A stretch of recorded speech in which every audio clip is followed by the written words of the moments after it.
Hey guys, this is Mark here with Mark's Home Living, and today we're going to go through 20 must-know tips for first-time home buyers, a real conversation with a realtor. Let's go. All right, so the first thing that you guys need to do in 2025, right, especially if you want to buy a home, is to get pre-approved right away. Even if it's 6 months from now, 8 months from now, 12 months from now, you need to get pre-approved. The reason why you need to get pre-approved is so that we could see what your roadmap looks like when it comes to your credit, your debt, right? Your finances, income, all those things. All those things pieced together so that we could figure out a timeline of actually when you can enter into the market, right? And we won't know that if you don't get pre-approved first, okay? So that's the absolute first step. You have to do that. You can't plan anything, we can't set up any strategies unless we know how much monies we're dealing with. The next thing that I want you to do is at least get 3 lenders to get you a pre-approval or a loan estimate, okay?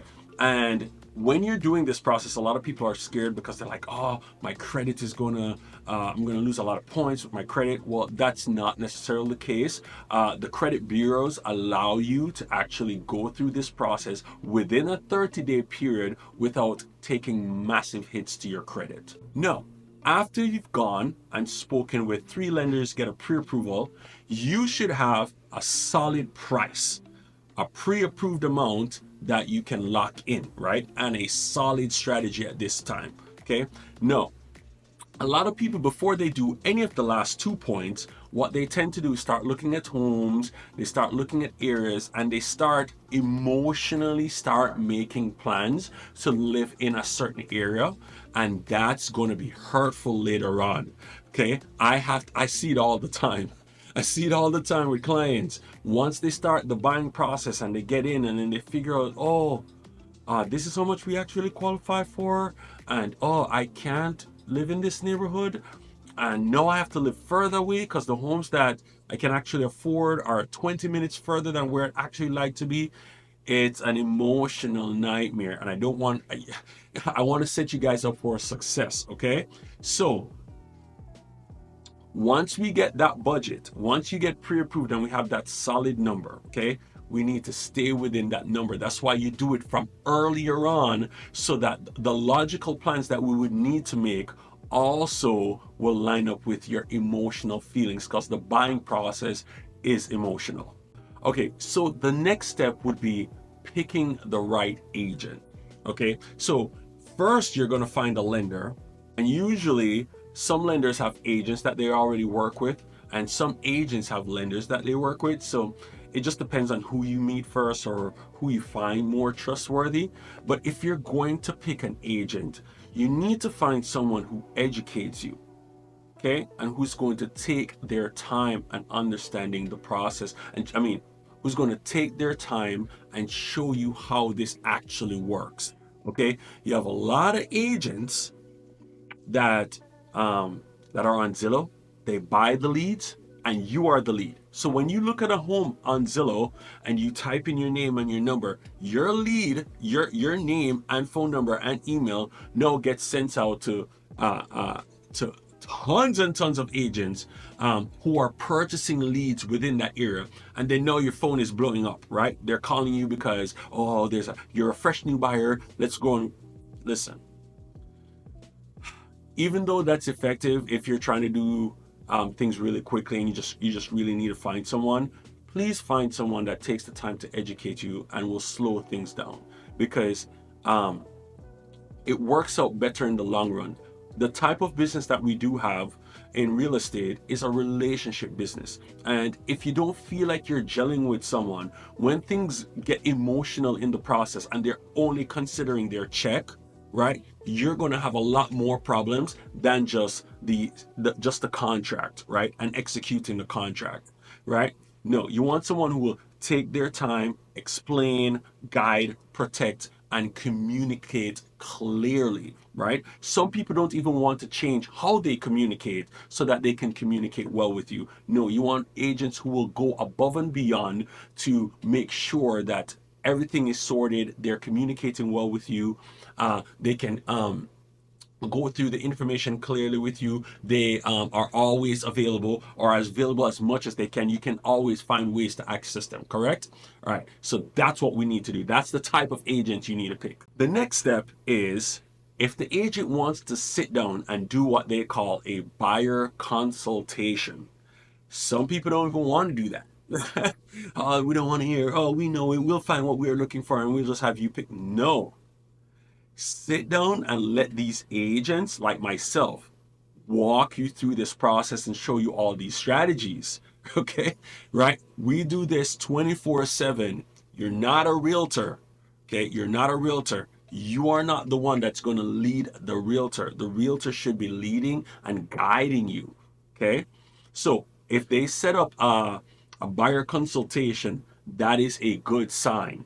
Okay, so you want an agent who does those things. And if they didn't set up a buyer consultation, inquire of them to set up a buyer consultation so you can go through all your concerns, walk through all the steps, go through all the jargon, all of that stuff. Okay, the next step is to stick with one agent. Now, at this point in time, there were some new rules last year in August that state that buyers are now responsible for their agent's commission. And so now we have what they call a buyer broker agreement, which states that you're working with this agent. You're working with this agent exclusively. Some people didn't use it before. It's always been there. Some agents have used the buyer broker exclusive agreement, but no, it is required. Okay, so this means if you sign a buyer exclusive a buyer exclusive agreement with an agent, in that contract, there's an allotted time where if you buy a house, that agent gets a commission. Okay, especially if you bought it with that agent. However, say you bought it with another agent because you didn't like this agent, right? Well, because you signed a buyer broker agreement with this agent now can come in and get that other agent's commission or part of their commission, right? But no, everybody has to sign a buyer exclusive agreement, and you shouldn't be bouncing around, okay? Which is why you should take your time to pick an agent, okay? The next step is, especially if you're sitting with that agent, you've picked your agent now and you're sitting at your buyer consultation, ask all the questions. There are no dumb questions. And whatever you think is private will eventually come out. I see people do it all the time. They don't want to say something right now because they think, oh, we're protecting the agent, or they listen. We've seen all of it. Okay, your situation is not the worst. Okay, your situation is not the worst. So disclose, and ask as much questions as possible. If you can't remember what questions to ask, or you don't know what questions to ask, go to ChatGPT. Type in, what questions should I ask my real estate agent? They'll give you a list of 40. Okay, and then we could have a solid good conversation that should actually get you prepared to be in the market. The next step in buying a home in 2025 is to understand the full cost. So let's just break down a couple things, right? You're going to have a down payment. You're going to have closing costs. Your closing costs can be covered by the seller, and you can also get down payment assistance. So both of those things can be covered. But if you're not getting any of those things, you're responsible for your down payment. You're also now responsible for your closing cost. You're responsible for the appraisal, unless it's negotiated in the contract that the seller would pay for the appraisal, or pay half towards the appraisal. And your earnest money, which is a part of your down payment money, but it is due 3 days within contract acceptance. Okay, so those are some of the monies that you need to have ready. Also, inspection money, termite inspection, pool inspection. If you're looking for a home that has termites, and I mean not termites, that has pools and so on and so forth. So an inspection is usually around $300 to $500, depending on who you pick. Okay. Usually agents have preferred inspectors that they like to work with, but it's still your choice. You should find three, get good estimates, look for reviews, and then pick that way. Okay, so those are some of the costs that are that you're going to have to engage with once you get into the real estate field. The next step is to, I mentioned this earlier, have the sellers help with the closing costs. No, the seller can help with the closing cost. Some sellers will, and some sellers won't. It's a negotiating thing. Nothing is guaranteed. And you might get it. However, say we find a house that you really do like, okay? You really like this house. You put in an offer, and then 2 hours later, another person put in another offer. You're asking for closing costs. They're not asking for closing costs. Well, the seller is going to take the one that's going to give them the most money, which is the one that's not asking for closing costs, right? In that type of situation, we might need to find another house, or we might need to adjust or offer price so that you can get into the home. So it's not always a guaranteed, but there are sellers willing to pay for closing costs, and a good agent can actually get you the most closing costs there is as possible, especially if they're good at negotiating. The next step is to know your contract protections, okay? And this is where sitting down with the agent in your deliberations earlier is a good thing, okay? Which is you're going to go through what's your due diligence. Like for example, financial contingencies. When can you back out of the contract? Can I lose my earnest money, which was part of your down payment money? Okay. If I cancel, do I lose? And we ordered the appraisal early. Do I lose the appraisal money? Do I lose the inspection money and I'll have to start all over again? Right? You need to address all these things. And a good agent, when you sit down with your buyer consultation, will address all these things for you. Okay. And all these things are part of the buying process. A lot of people, once they're qualified, they're like, yeah, I'm ready, good to go. But they're not taking into consideration the actual transaction and what happens on the real estate side of things when you're dealing with your realtor and you're actually under contract. Now, the next step is understanding Zillow isn't the whole picture. When we actually start the process, okay, and you're now looking at homes, you're going to start to feel what you actually like. You might see the pictures and they're like, oh, this property looks amazing. And then you actually go to the property and it looks super small. And that's because the photographer used a wide angle lens. Okay. So Zillow is not the truth and all, and they all in all. It's not the Bible. Okay. You have to go through the process. You actually have to look at property. And during that process, that's when it gets a bit emotional, because what you thought you liked, you don't like. And what you thought you didn't like, you might actually do like. Okay. So you need to understand that Zillow is just a gateway just to possibly see what's available, but it's not the end all be all. Okay. The next step to go with that is understanding that your dream home might need a reality check. Okay.